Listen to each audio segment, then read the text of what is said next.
ছুটিকে ফাঁসাতে এসে অভির পাল্টা চালে নিজের অজান্তে ছুটির আসল পরিচয় সামনে আনলো ঝুমকি।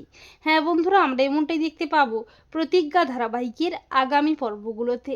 ঝুমকিকে পরি ভেবে হিরণময় অভির সাথে খারাপ ব্যবহার করে, এমনকি অফিস দুটি ভাগে ভাগ হয়ে যায়। অভির এই বিপদে অভির পাশে দাঁড়ায় ছুটি।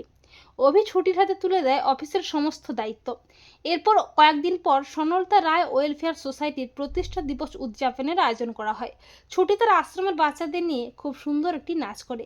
আর ঠামি মনে মনে ভাবে, ছুটির মধ্যে আমি যেন আমার ছোট্ট পরিমাকে খুঁজে পাচ্ছি, যে সবাইকে নিয়ে আনন্দ করতে খুব ভালোবাসত।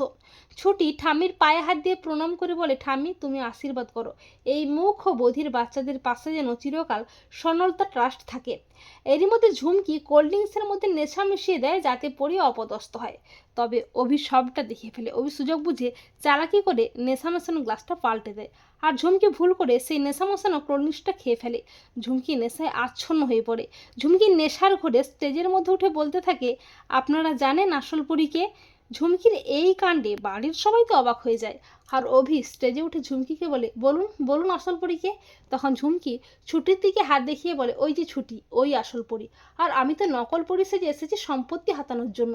এ কথা শুনে সবাই চমকে ওঠে। আর অভি ছুটিকে জড়িয়ে ধরে বলে, তুমি আমার আসল পরী? তুমি আমাকে আগে বলনি কেন? তোমার পরিচয় এতদিন কেন আড়াল করেছিলে? তখন ঝুমকি বলে, ও বলবে কি করে, অ্যাক্সিডেন্টে ওর স্মৃতি হারিয়ে গেছে, ছোটবেলার কথা ও তো কোনো মনেই নেই।